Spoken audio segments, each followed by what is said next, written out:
Colosseum is emptying. Blood stains the sand. 50,000 spectators shuffle toward the exits, still buzzing about the day's carnage. But for the gladiators who survived, the real violence is just beginning. In 183 CE, a woman's body was discovered in the gladiator barracks beneath the arena. Her bones tell a story that Roman historians deliberately erased. And what I'm about to reveal will change how you see every gladiator movie ever made. Because Hollywood sold you a lie. The glory of Rome had a nightmare hiding in its shadow, a systematic reward program that turned human beings into trophies. And it all started with one emperor's twisted idea of motivation. Here's what you're about to discover. First, the formalized system that gave gladiators access to women as prizes for victory. Second, the archaeological evidence proving these weren't celebrations, but organized brutality. And third, the one woman who sparked a rebellion that nearly shut down the entire gladiator system. Her name was Secunda, and Hollywood has never told her story. If you're ready for history without the sanitization, hit that subscribe button right now. Because YouTube's algorithm actively suppresses content this dark, and I need your help to make sure this story gets told. Let's go back to the beginning. Picture Rome at its height, the 2nd century CE. The empire stretches from Britain to Syria, and at its heart, gladiators are the ultimate celebrities, part athlete, part warrior, part sex symbol. We know this because of graffiti, not the kind you see on highway overpasses. I'm talking about ancient Romans scratching messages into brothel walls. Celadus the Thracian makes the girls swoon, Crescens the netter of young girls by night. These aren't just boasts, they're advertisements. But here's what nobody tells you. This celebrity status came with benefits that went far beyond fame. Watch this. These red markers show every major ludus. That's a gladiator training facility in the city of Rome. Now I'm adding the locations of registered brothels in blue. Notice something. They're right next to each other, every single time. This wasn't coincidence. This was infrastructure, because Roman society built an entire system around a simple transaction. You win in the arena, you get rewarded after dark, and the women involved, they had no say in the matter. We are talking about enslaved women who worked in the gladiator barracks, sex workers who were contracted out. And even, and this part will shock you, patrician women from wealthy families who sought the thrill, only to discover they couldn't leave when they wanted to. Now you might be wondering, how do we know this? Where's the proof?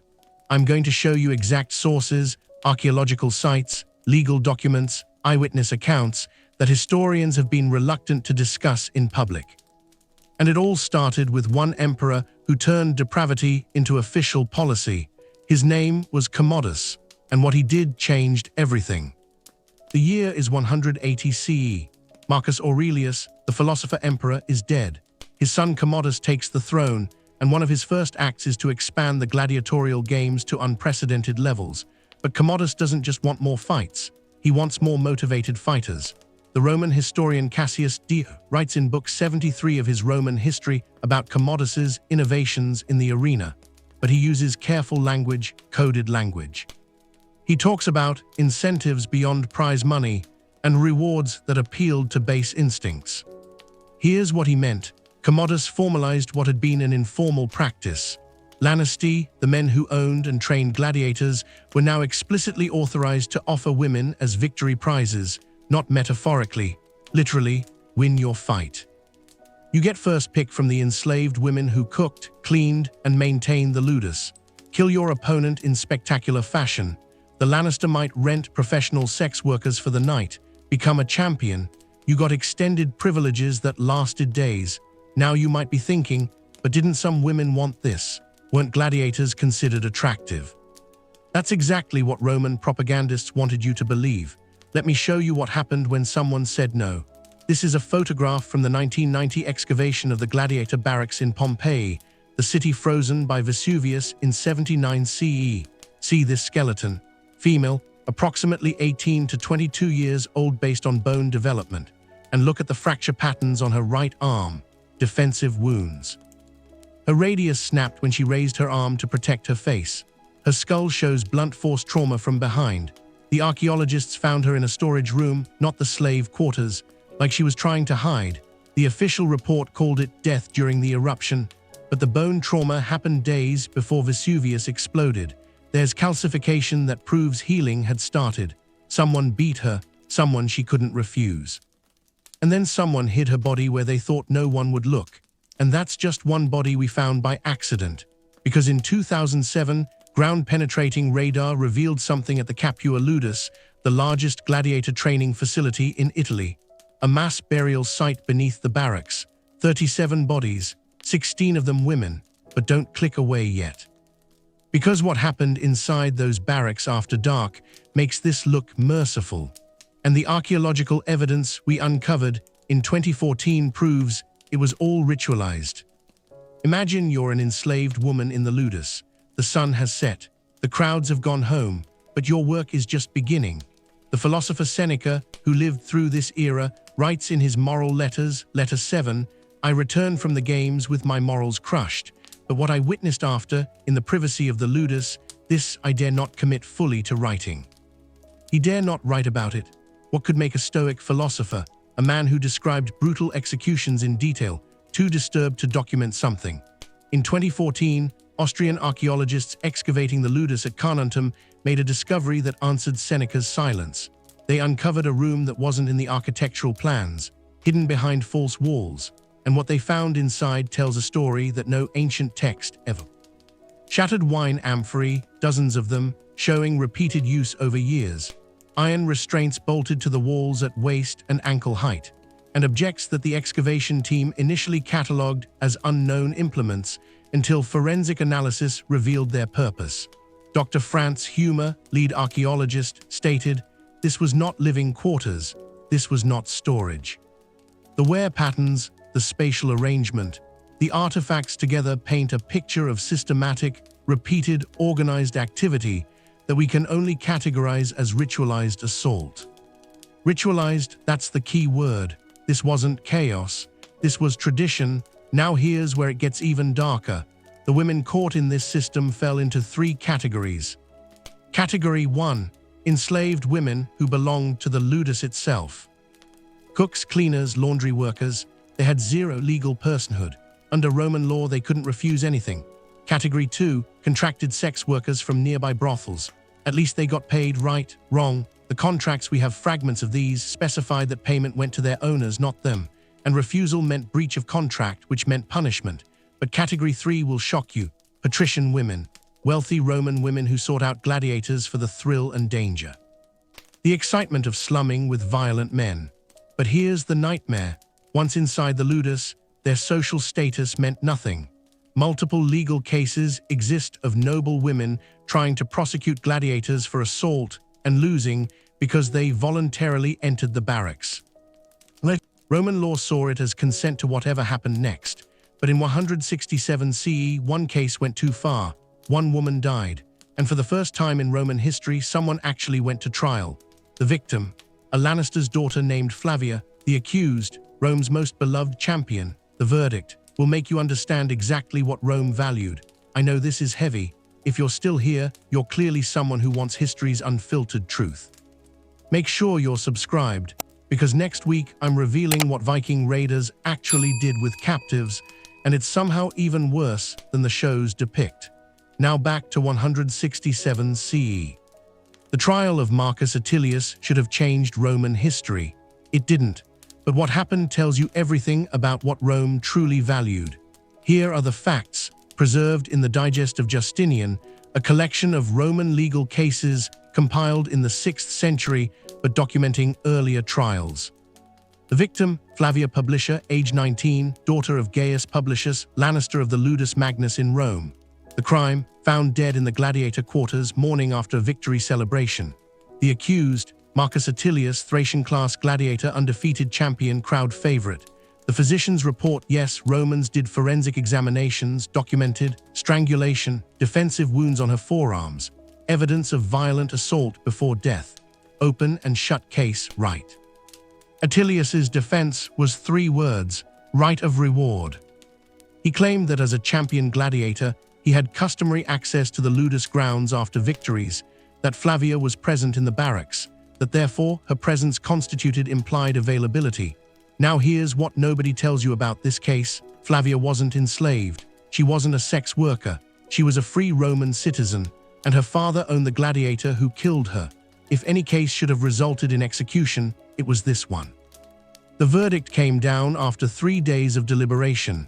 Marcus Attilius was found guilty. His sentence: compensation payment to Gaius Publicius for destruction of property value, not murder, property damage. Because the court ruled that Gaius had lost economic value in 2 ways, his daughter, who could have been married off advantageously, and his champion gladiator, whose reputation was now damaged, Attilius paid 15,000 sesterces, about 2 years' salary for a skilled craftsman. Then he went back to fighting. The Pompeii graffiti shows he remained popular. Attilius, slayer of men and women alike, written as a boast. But don't click away yet, because the verdict reveals Rome's true values. A free Roman woman was worth exactly 15,000 sesterces, a gladiator's earning potential, priceless. And yet, this case sparked something Rome never expected. Because 2 years later, in 169 CE, in the Capua Ludus, the oldest gladiator school in the empire, the women decided they'd had enough. What happened next nearly shut down the entire gladiator system, and history tried to bury it. March 13, 169 CE. The Capua Ludus, the same facility that once trained Spartacus, wakes to an unprecedented sight. The kitchen is empty, the laundry is abandoned, the bath attendants are gone. Every woman who worked in the Ludus has disappeared. They haven't fled. They've barricaded themselves in the grain storage building, and they've made demands. This inscription, fragmented, deliberately damaged, barely readable, preserves their words. Translation: we, the women of the Ludus, refuse service until contracts guarantee our protection from and oversight by. The rest is destroyed, but we can fill in the gaps. The Historia Augusta, a collection of imperial biographies, mentions troubles at the Capua Ludus in the 9th year of Marcus Aurelius's reign. It's one sentence, one single sentence, but here's what we can reconstruct from multiple sources. Day 1, women refuse to work. Lannister sends gladiators to forcibly remove them. The women have blockaded the doors. Standoff begins. Day 2, word spreads to Rome. Marcus Aurelius, the philosopher emperor who wrote about Stoic virtue, is briefed. He sends a representative to negotiate. Day 3, the women present formal demands, written contracts, protection from assault, third-party oversight, the right to appeal to authorities outside the Ludus system. Now here's where it gets complicated, because Marcus Aurelius was genuinely conflicted. In his Meditations, Book 11, written around this time, he writes, "When you wake up in the morning, tell yourself, the people I deal with today will be meddling, ungrateful, arrogant, dishonest, jealous, and surly, but I have seen the beauty and goodness in their souls." Was he writing about the revolt? We can't know for certain, but the timing is exact.